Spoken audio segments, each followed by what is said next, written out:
الله والحمد لله والصلاة والسلام على رسول الله. اما بعد، السلام علیکم و رحمت الله و برکاته. باید ما برادران گرامی از پیامبر دفاع بکنیم.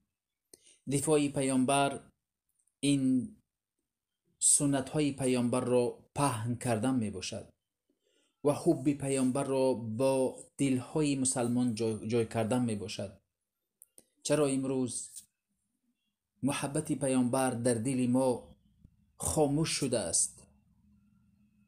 پیامبر ما را تحقیر میکنند، دشنام میدهند و بسیاری از مسلمانان خاموش میستند، در حالی که هر کسی که پیامبر را دشنام میدهد، تحقیر میکند، او اگر مسلمان باشد مرتد کافر میباشد.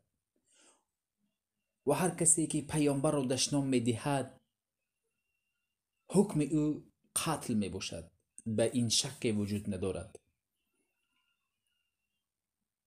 برای همین نباید پیامبر را کسی تحقیر بکند. اما از جوانهای شخصایی هستند که غیور هستند بر دینشان، بر محمد پیامبرمان صلی الله علیه و سلم. الله میگوید محمد رسول الله والذین معه اشداء علی الکفار. محمد فرستادی الله هست. همراه پیامبر کسانی هستند که آنها سختگیر هستند بر کافران. در زمان پیامبر کعب ابن اشرف یهودی پیامبر رو وقتی که دشنام داد، محمد ابن مسلمه صحابی پیامبر گفت ای رسول خدا، بر من اجازت دهید هر چی که در حق شما به او بگویم و او را به قتل برسانم. پیامبر گفتند بکن، هر چی بخوای بکن. محمد ابن مسلمه به نزد کعب ابن اشرف یهودی رفت و حیله و مکر کرد و او را به قتل رسانید، زیرا کعب ابن اشرف یهودی پیامبر را دشنام داده بود. الله میگوید ان الذين يؤذون الله ورسوله لعنه الله في الدنيا والآخره واعد لهم عذابا مهینا. البته کسانی که الله و رسول را دشنام میدهند، الله آنها را در دنیا و آخرت لعنت کرده است، برای آنها عذابی خار کننده آماده کرده است.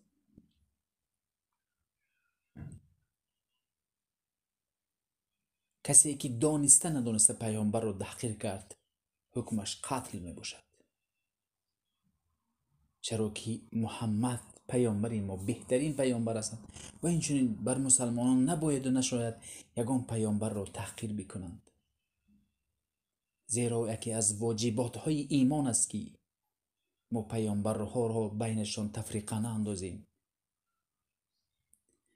در زمان پیامبر یک شخصی بود که سوره بقره و سوره آل عمران را حفظ کرده بود، حتی کاتب وحی بود، اما منصب و عزت مغرور کرد و او باز نصرانی گشت.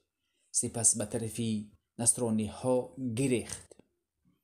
در آنجا به پیامبر صلی الله علیه و سلم دروغ بست، گفت من کاتب وحی بودم، هرچی که می نویستم محمد نمی دانست.